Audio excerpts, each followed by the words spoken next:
Kia ora crafters and welcome to our Christmas card making session. In this session we're going to be making 2 cards using techniques such as ink blending and embossed resist. Both are a lot of fun and I hope you really enjoy it. Okay, so tonight we'll start with our ink blending and then we'll put that aside to dry.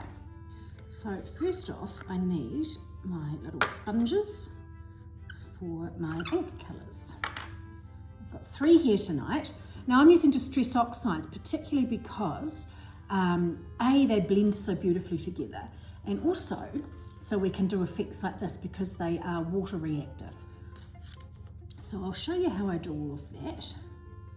So I'm going to do the darker colour first, which in this case is called Iced Spruce. Now what I'm going to do as well is put some tape on my fingers so that I can go like this without getting ink on my fingers and without smudging it everywhere. So I try not to go in too heavy. With ink blending, it's usually better to layer it up.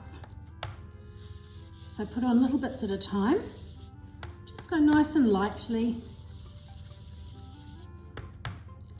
And then it'll dry back. You can see how it's a little bit speckly, but that will definitely dry back. So I'll just pop that aside for now, and then we'll move on to the middle colour. We'll just make sure we do a nice crossover blend between the top and the middle colour there. And that creates a lovely colour all on its own. And then we just kind of come in. Oh yes, I just recently re-inked that, so it's particularly juicy.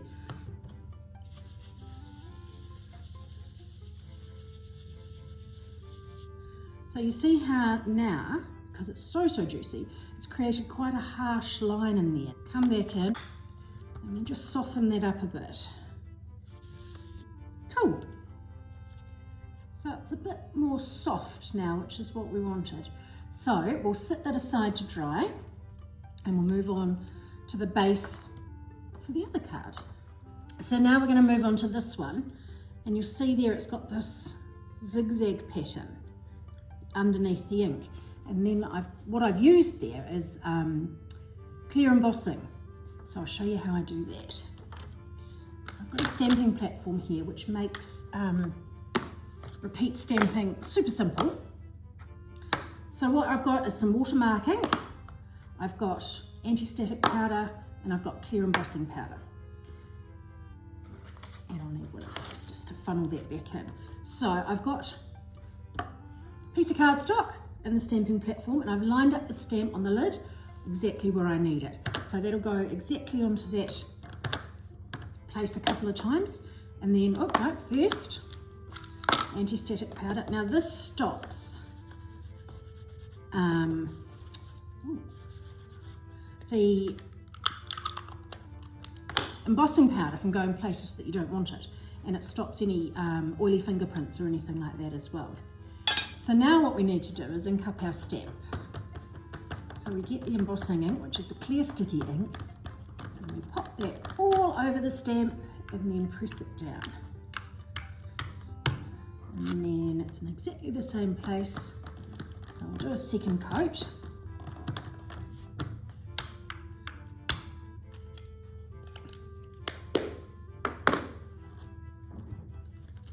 Should be able to see, yep, so that's done really well. Now I will be trimming it down, this cardstock, so it's not ideal touching the edges, but you can sort of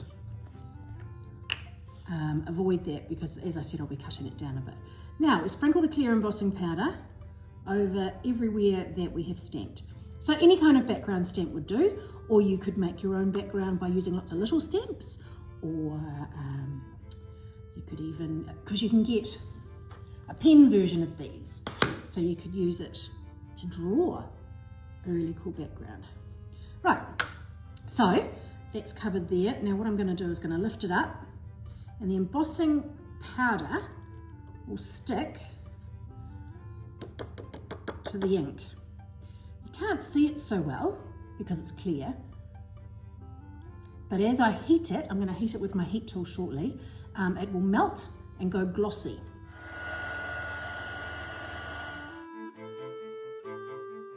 And then we're going to go back. We're going to do like we did on the first one and do the ink blending. Okay, same colours, same order, but the bit that I've melted, the embossing powder that I've melted, will resist the ink, and so you get the effect there where you can see those zigzag lines.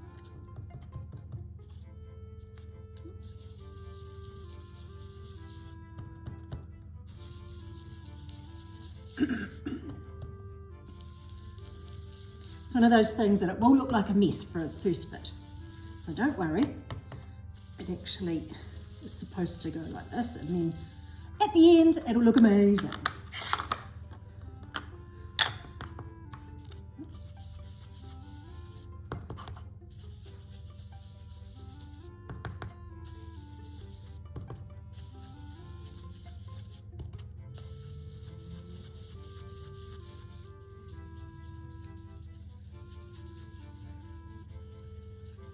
Don't need much, just got to be careful because it does make a really quite harsh line there, and that is not what we want.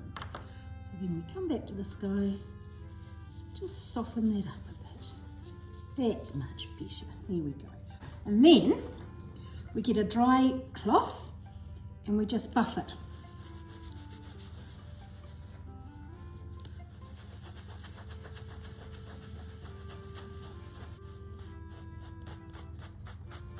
But that gets rid of any ink that's sitting on top of where we have embossed, and we get that really cool effect. So that's awesome. So we'll pop that aside for now, and we'll come back to our first panel, which is still looking a little bit harsh. So I'm just going to go back with that, just gently, and then back in with that, just gently again. That's much nicer. Much nicer indeed, just a softer blend. So now what we're going to do is some more embossing. We're going to create these sentiments. So I've got 2 stamps here. And we're going to do the same thing except with some green embossing powder.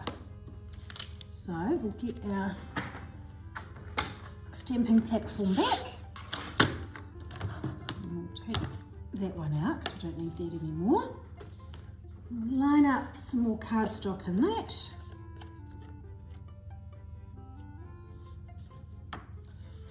And how I'm going to do it is I'm going to do both at the same time essentially.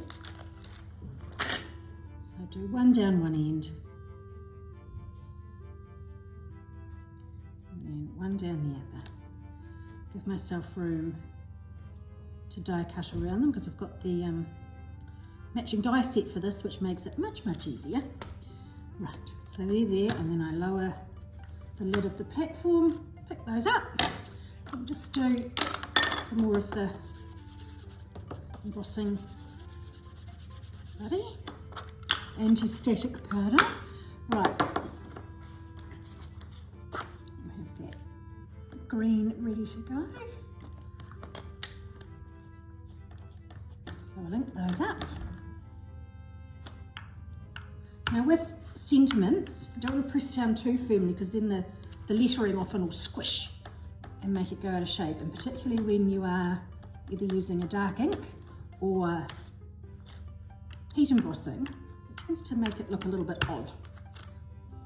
So you're better to do, say, 3 light coats and just sort of gently giving it a press down rather than trying to load it all up with 1 or 2.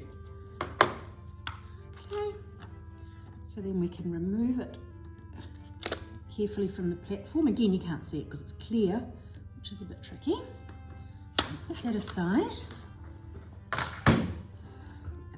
So you just sprinkle it over again.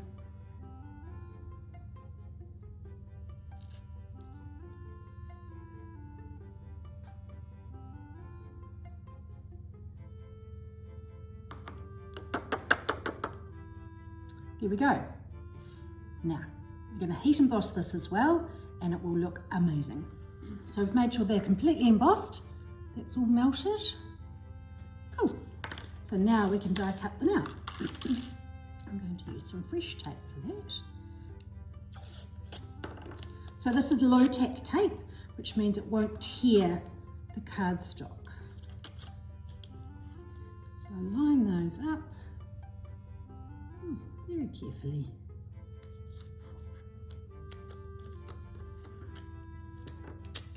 And then the other one down the other end.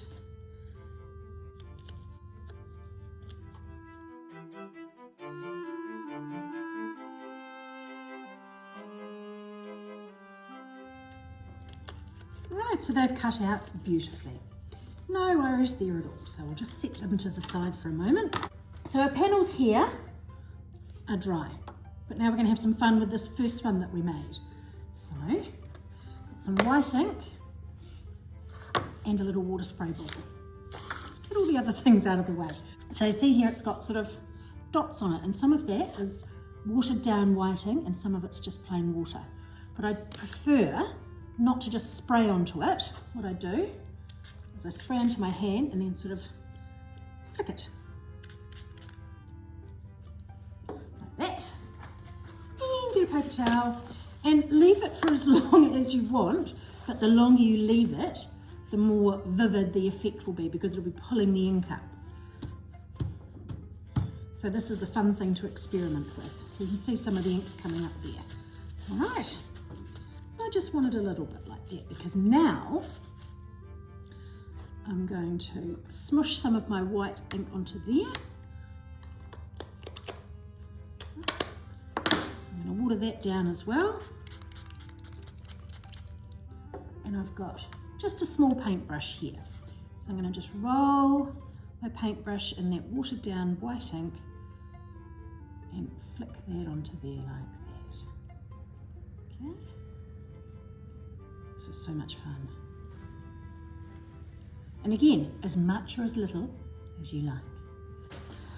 Right, and then we just go like that to absorb any excess. Alrighty, and again, put that one aside to dry. Okay, so now we're going to start putting things together.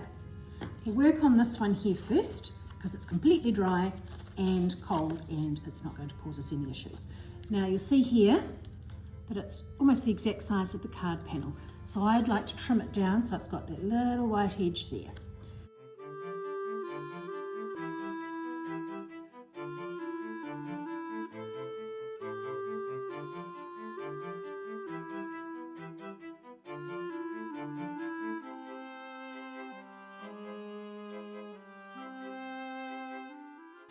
Now because this is warped a bit due to all the embossing and the inking, you can see it's got a little bit of a warp to it. So it's going to need some quite strong treatment. You can use glue, and I'm pretty sure I did on that one, but I think for now I'm going to use some double-sided tape.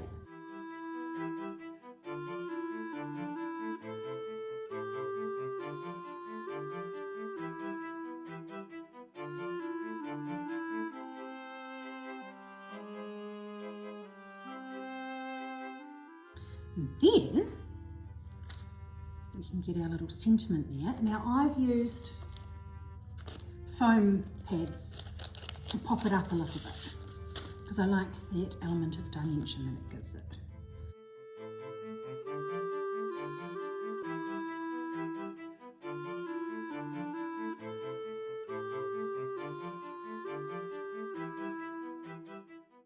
Now we line this up, and the good thing about this is if there's any bits on there that you don't like so much, this is a good way to cover it up.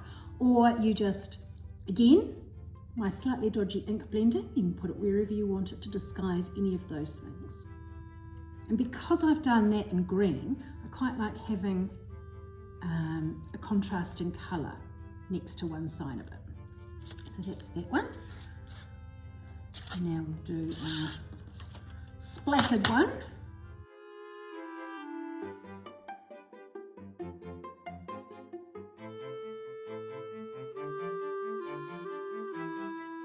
Now again, this has had a lot of treatment as well, but it's not as warped as the one with the ink blending on it. So it's probably fine with some glue.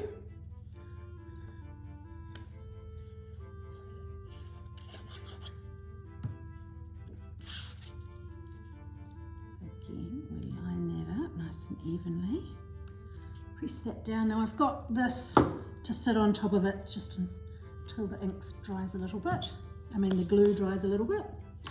Okay, and again, I'm going to put foam dots on this.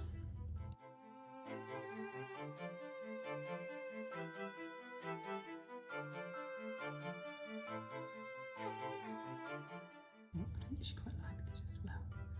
Right, so press that down and you see that they've got dimension. Now on these ones, on the original ones, they've got some little embellishments. This one's got some what they're called water drops. They're like a little resin drop, and this one's got some sequins. So that is what we're going to do. So I prefer to do it in odd numbers. It just, to me, seems to look better that way. So you just need the tiny, tiny, tiniest drop of glue. 1, 2, 3, 4, 5.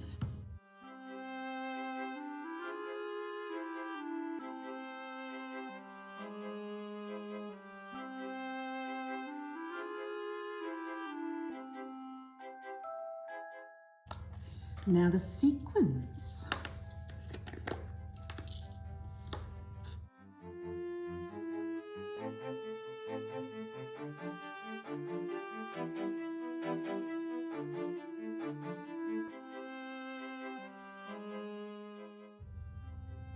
Right, there we go. All embellished, all in theme. So here we have it. These are 2 originals. And here is what we've created in our session this time. So there we have it, 2 contemporary Christmas cards, using something a little bit different and some new techniques. I hope you enjoyed it and give everything a go. Have a wonderful Christmas.